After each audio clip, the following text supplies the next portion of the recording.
Власть ордынцев ослабла. Внутриполитические распри раскалывали великую державу.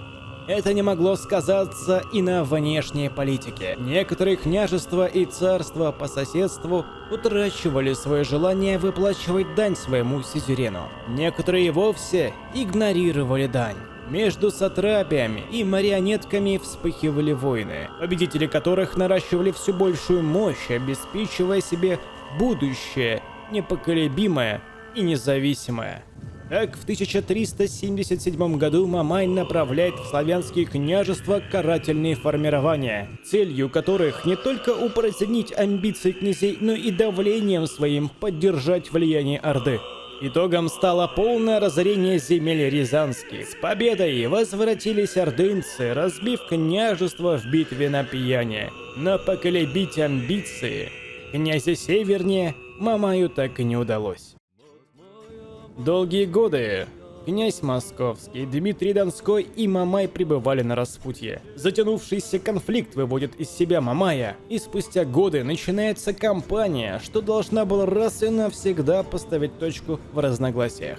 Князь Дмитрий Иванович готов был к противостоянию. Успешный опыт похода на Булгар годами ранее укреплял его веру в победу. Приобретенные навыки и познания в тактике ведения боя, возможно, станут решающими в приближающейся бойне. Ресурсы, что наполняли казну княжества после откупа булгарских князей, а также после посадки таможенников в Казани, что контролировали торговый тракт, сильно беспокоило Мамая. Ордынцы более не в силах терпеть самодержавие московского княжества. Однако прежде чем вторгнуться в земли князя Дмитрия, Мамай руками хана Арапшу разоряет владения Рязанского и Нижегородского княжества. Эти карательные операции лишь демонстрация силы, более в них смысла не было. Ведь княжества эти в кампании Московского княжества годами ранее не входили. Дмитрию Ивановичу было чем ответить монголо-татарской армии. Князь собрал под своим началом серьезные формирования, опытную и закаленную в сражениях с булгарами рать. Воинство княжества Московского к началу сражений на реке Вожа претерпело множество изменений. Во главе непосредственно находился и сам князь. Общая численность армии составляла 4000 всадников и от 2 до 5000 пехотинцев. Формация пехоты состояла из 5-6 линий. Первую и вторую занимали тяжело вооруженные копейщики и тяжело вооруженная пехота ближнего боя, способная сдержать натиск и при необходимости отбросить противника. Третью и четвертую линию занимали резервы легкой и средней пехоты. Пятую и шестую лучники и арбалетчики, а также могли располагаться и всадники, пребывавшие в резерве. Весной 1378 года начинается кампания по упразднению Московского княжества Мамаем. Воинство татаро-монгольское численностью около 10 тысяч уже марширует по рязанским владениям. И вскоре они окажутся на границах Московского княжества. Чтобы уберечь свои земли, Дмитрий Иванович решается, несмотря на договоренности с рязанским князем, вступить на земли соседа и дать отпор неприятелю вне земель Московского княжества. В этом же году без каких-либо предупреждений воинство князя Московского нарушает границы Рязанского княжества и, углубившись во владение соседа, занимает берег реки Вожа. Дмитрий Иванович немедля принялся укреплять позиции подле переправ, чтобы не дать противнику пересечь брод. Тем временем военачальник Мамая Бегич, поставленный во главе татаро-монгольской армии, подступался к противоположному берегу. Прибыв к переправе, он наблюдал, как стяги формируют полки по другую сторону Вожи, после чего начинает и сам формировать построение только прибывшей татаро-монгольской армии.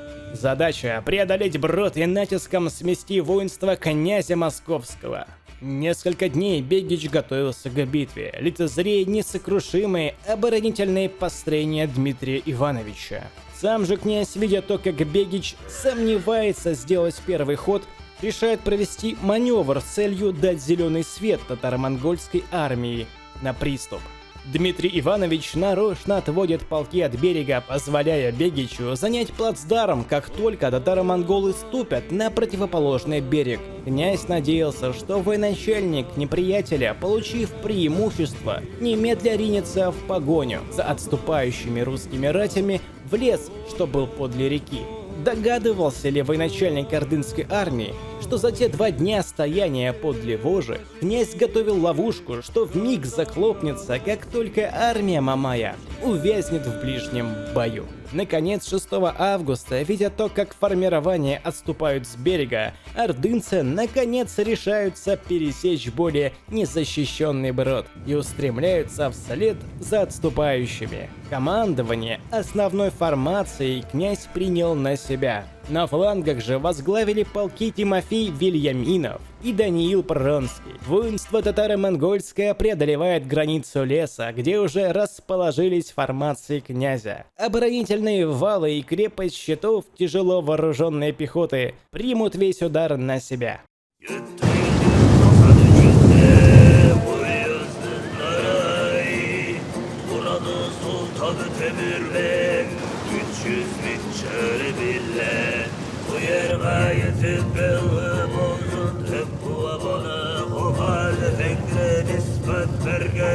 İnşallah Tanrı keşke rahmet kılar bizi öyle kılar.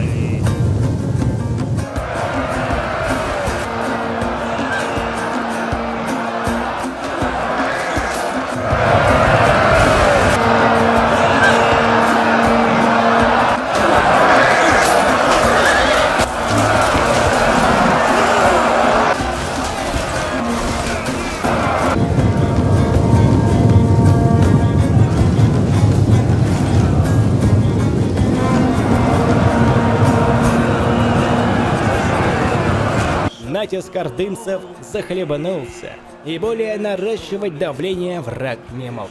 Гуща леса сковывала движение неприятеля, благодаря чему враг полностью утрачивает способность маневрировать и, увязнув в ближнем бою, вынужден сражаться до победного. Огромная по численности армия ордынцев растворяется по лесу, пытаясь пробить стену копий Дмитрия Ивановича. Преимущество в численности не дает возможности пробить строй московской пехоты. Изнурительный бой вскоре истощит выносливость воинства неприятеля. Русским воинам, однако, тоже приходилось несладко. Сдерживая в разы превосходящие силы, было необходимо удерживать позиции, не уступая и пяди земли. Когда час пробил, а враг порядочно утратил силы, князь Дмитрий Иванович дает добро командующим провести серию натисков по флангам врага, что лишился возможности провести встречный маневр. Левое и правое крыло московской армии немедленно врубается во фланги формации татаро-монгольской армии.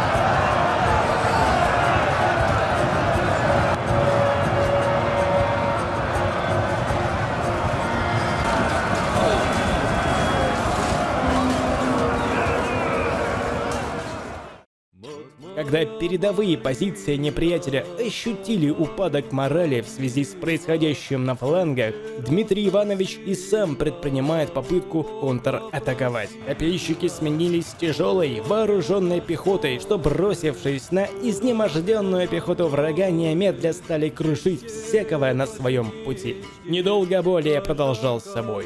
Воины неприятеля, лишившись боевого духа, начинают стремительно отступать к броду. Однако оказываются в котле, что образовали подразделения на флангах Тимофея Вильяминова и Даниила Пронского.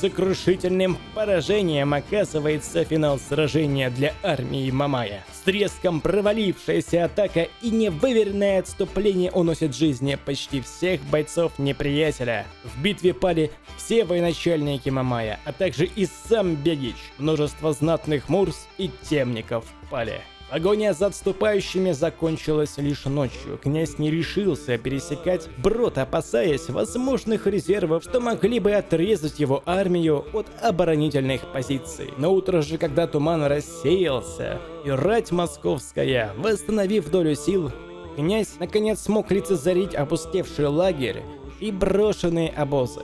Враг побросал все, что только можно, пытаясь спастись. Первая внушительная победа за свободу восточнославянских земель от монголо-татарских захватчиков, что приведет вскоре к полному разгрому ордынской армии на Куликовом поле в 1380 году.